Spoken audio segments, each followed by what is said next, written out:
What's up guys, ito na naman po si Kuya Sir at meron tayong nakitang video dito na viral, no? So ito ay 1.6 million views na. Okay? Ito ay isang storya ng isang LGBT sa isang pangyayari, okay, na hindi kaaya-aya na nahuli daw niya allegedly itong kanyang girlfriend na merong kasamang iba. Okay. So, tingnan natin guys.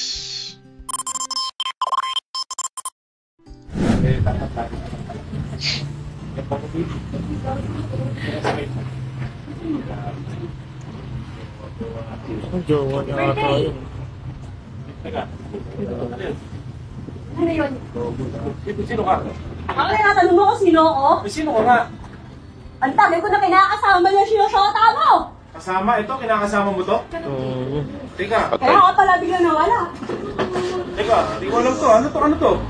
Niloloko mo ako? Tagal mo na pala ako niloloko! Sakit ko ako na yun. Ikaw! Teka, Hindi mo alam! May karelasyon yan! Wala naman sinasabi sa akin yan eh. Tsaka 5 taon na kami magkasama nito eh. Ako na 5 taon? Oh, 10 taon ko inalagaan Uy! yan! Sheesh! 5 taon lang! Ako 10 taon nagpakahilot dyan! Ha? ano ba to? Ano to? Sino ba to? Pababalik mo ako, bakit? Hindi Ano ko ba ginagawa mo lahat dito? para sa'yo! Ginawa ko lahat para sa'yo! Dahil pag makakalit mo na ako dito, pakurong Teka, dito na lang! huwag mo ituro. Ha? Ituro mo ako. Yabang mo eh! Oh. Hindi naman yung sinasabi sa akin may karelasyon siya eh. Tsaka ano ba yung dala mo? Hindi namin kailangan yan. Honestly guys, nung una ko to nakita, akala ko prank to eh. Nung una akala ko prank to. So, na-judge ko agad yung video. Kasi parang ano eh, nung umacting na, nung nagsalita ng lalaki, hindi ko sure kung totoo ba yung sinasabi niya or parang, basta parang naghahagilap siya ng script. Pero syempre, di ba, as a human, hindi mo mapipredict yung ugali tuloy. Yung emotion na mailalabas mo. So, kung tataka ka, ano ba to? Nangyayari, di ba? So, mamaya tingnan natin yung mga comments. Ba't mo ginanto? Lahat binigay ko sa'yo! Gagawin mo lang ako, pagpapalit mo lang ako dito.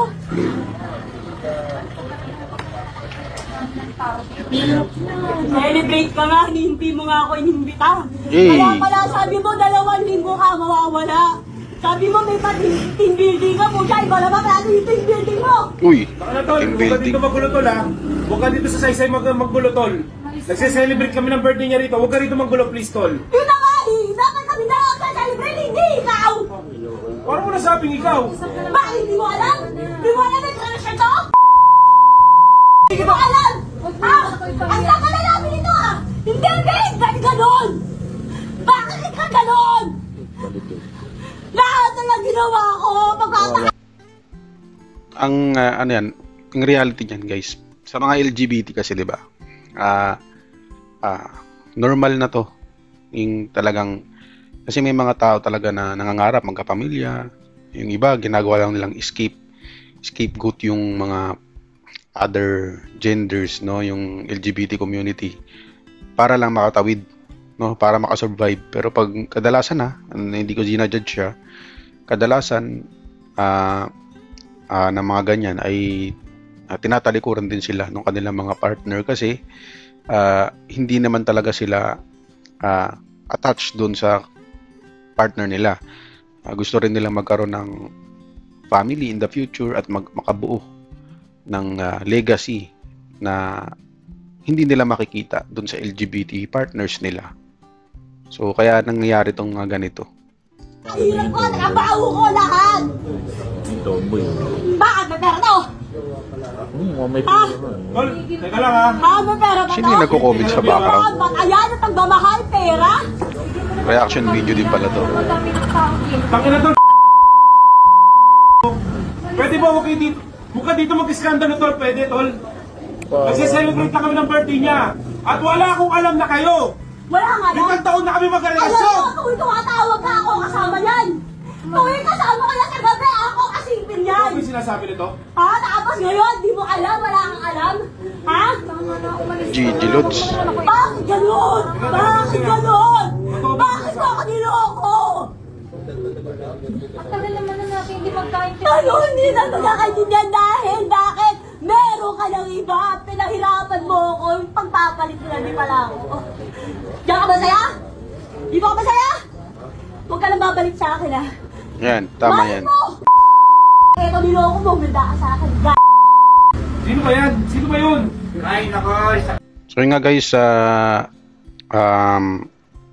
nangyari dito ay yung itong LGBT person na pumunta dito sa isang parang restaurant ay ginompronta yung kanyang jowa na merong iba. Okay? Ang lesson dito, kapag nagmahal ka guys, nagmahal kayo. Okay? Mahalin nyo. Kaya nyo lang ibigay. Okay? Huwag nyong ibibigay yung sobra. Magtira kayo sa sarili nyo. Okay? So, hindi ibig sabihin na sakto lang binigay mo ay hindi ka na nagmahal. Okay? Lalo kung hindi kayo same ng path na gustong tahakin. Marami kayong hindi pagkakaunawaan. Marami kayong hindi pagkasunduan na plano sa buhay. Magkaiba kayo.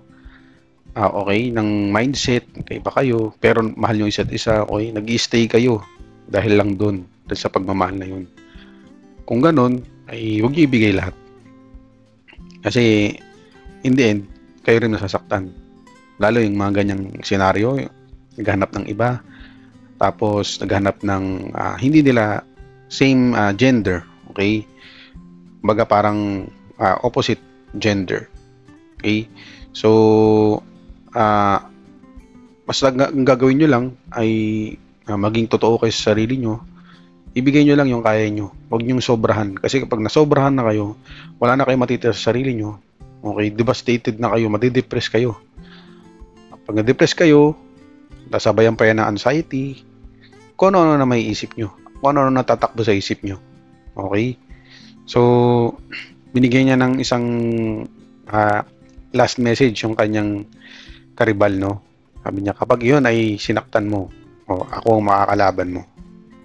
Okay? Although, alam naman nating sobrang sakit nun para sa kanya, pero in the end, mahal niya pa rin talaga. Okay, ganun kasi talaga magmahal ang other, ang other genders, LGBT. Karamihan yan. Okay? Binubuhos nila sa kanilang relationship. Yung ganyang klaseng pagmamahal. Baga, wala nang titira sa kanila. Kasi alam nila, once in a blue moon, yung pagdating ng ganong klaseng tao sa kanilang buhay. Kaya, parang todo na to. So, pero kung kayo man, wala pa kayong nagiging karelasyon, o kung LGBT ka man, mahalin mo lang. Okay? Bigay mo lang yung kaya mo. Okay? Kung nakikita mong ganito lang yung binibigay niya sa'yo, suklian mo lang. Huwag ka na magbigay ng sobra. Kasi pag sumobra ka, alam mo na mangyayari. Hindi naman kasalanan yung hindi ka bibigyan na sobra eh. Basta natutumbasan mo, okay na yun. So guys, sana hindi mangyari sa inyo to. At wish ko na maging maganda yung mga relationship nyo at magiging relationship nyo. Maraming salamat sa panonood. Okay? So guys, pakibisita naman itong page namin. Okay?